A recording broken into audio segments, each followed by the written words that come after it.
लेखक श्याम नारायण दुबे का एक निबंध है उपभोक्तावाद की संस्कृति। यह निबंध हमें बताता है कि हम बाजार के गिरफ्त में आ रहे हैं या लगभग आ चुके हैं। हमारा जीवन बाजार के इर्द गिर्द घूम रहा है। हमारे समाज में एक नई जीवन शैली अपना वर्चस्व स्थापित कर रही है। हमारा जीवन दर्शन उपभोक्तावाद का दर्शन बन चुका है। हमारी दृष्टि केवल उपभोग की वस्तुओं पर है। हम केवल अधिकार की तरफ देख रहे हैं कि हमें हमें महसूस होता है कि ये हमारा अधिकार है, सुंदर हो जाना हमारा अधिकार है, इस चीज़ का उपभोग कर लेना हमारा अधिकार है, ऐसे कपड़े पहन लेना हमारा अधिकार है। बाकी उसमें गुणवत्ता है कि नहीं है, यह दृष्टि हमारी धीरे धीरे खत्म होती जा रही है या इस विषय में हम सोच नहीं रहे हैं। हमारे चारों तरफ मनुष्य के सुख के लिए उत्पाद बनाए जा रहे हैं। हमारे सुख की परिभाषा स्वयं को भूलकर पूर्णतः भोगवाद में परिवर्तित होती जा रही है। मनुष्य अनजाने में ही उत्पाद को समर्पित होता जा रहा है। उसे पता ही नहीं चल रहा है कि हम यूज करने के लिए कोई सामान यूज कर रहे हैं या हम दिखाने के लिए प्रदर्शन के लिए किसी सामान का उपयोग कर रहे हैं। एक पश्चिम के एक लेखक हैं, उन्होंने लिखा कि चतुर मनुष्य को जितने खर्च में अच्छी प्रतिष्ठा अथवा धन मिल सकता है, मूर्ख को उससे अधिक खर्च करने पर भी कुछ नहीं मिलता है। मतलब हमारे पास जो दौलत है, धन है, उसको हमें किस तरह से उपयोग में लाना है, किस तरह से उपयोग में ला करके हम लाभ कमा सकते हैं, ये समझ विकसित होनी अति आवश्यक है। विलासिता की सामग्रियों से बाजार भरा पड़ा है जो हमें लुभाने की जी तोड़ कोशिश कर रहे हैं। अब आप विज्ञापन देखते होंगे, वो दांतों को मोती जैसा चमका रहे हैं, तो कोई मुंह की दुर्गंध भगा रहा है, तो कोई चेहरे को चमका रहा है, कोई कपड़ों को चमका रहा है, कोई बर्तनों को चमका रहा है। 100 नींबुओं की शक्ति एक साबुन में मिल रही है, शरीर से जम्स को भगाया जा रहा है। जो व्यक्ति जितना कीमती सामान खरीदता है वह उतना ही हैसियत वाला है।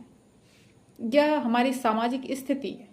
हमारा समाज इसी दिशा में चल रहा है कि किसी की हैसियत को हम तभी मानते हैं जब वह ब्रांडेड चीज़ों को खरीदता और पहनता है। लेखक लिखते हैं कि जन्म से लेकर के मृत्यु तक प्रतिष्ठा के अनेक रूप हैं, चाहे वह हास्यास्पद ही क्यों न हो। हम बौद्धिक दासता स्वीकार कर रहे हैं। हम बौद्धिक रूप से दास होते जा रहे हैं। किसके? बाजारवाद के। पश्चिम के सांस्कृतिक उपनिवेश बन रहे हैं। हमारी नई संस्कृति अनुकरण की संस्कृति है। हम नकल करने में विश्वास कर रहे हैं और बहुत ही गर्व महसूस करते हैं। हम आधुनिकता के झूठे प्रतिमान अपनाते जा रहे हैं। हम आधुनिक बनने के चक्कर में ऐसी ऐसी चीज़ें कर रहे हैं।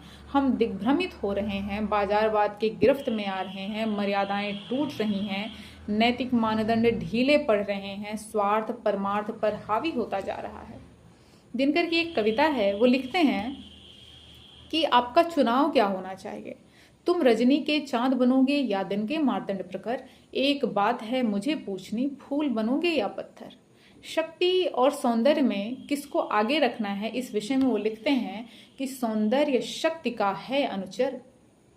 मतलब शक्ति आगे होती है और सौंदर्य पीछे पीछे चलता है। सौंदर्य अनुचर है, किसका? दास है, किसका? शक्ति का। सौंदर्य शक्ति का है अनुचर, जो है बलि वही सुंदर। सुंदरता निस्सार वस्तु है, हो न साथ में शक्ति अगर।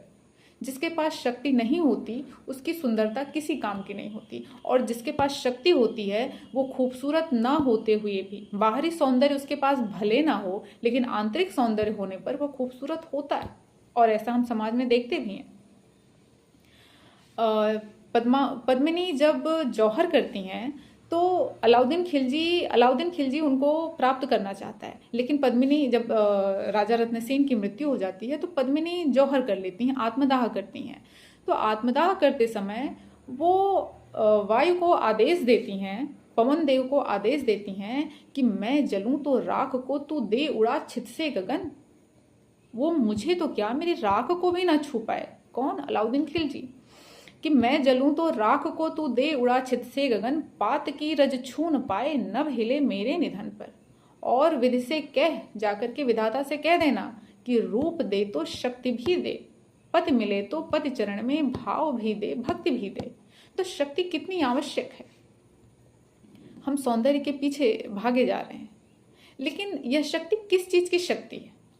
किसी चीज की तो शक्ति होगी। अगर रूप की शक्ति नहीं है तो आखिर किस चीज की शक्ति है?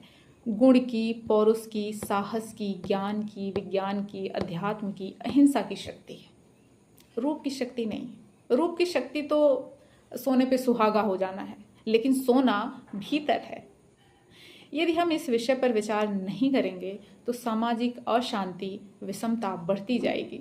हम स्वयं को तो नष्ट करेंगे ही, हमारे इर्द गिर्द का जो समाज है, जितने लोगों से हम परिचित होते हैं, वह भी धीरे धीरे क्षीण होते जाएंगे।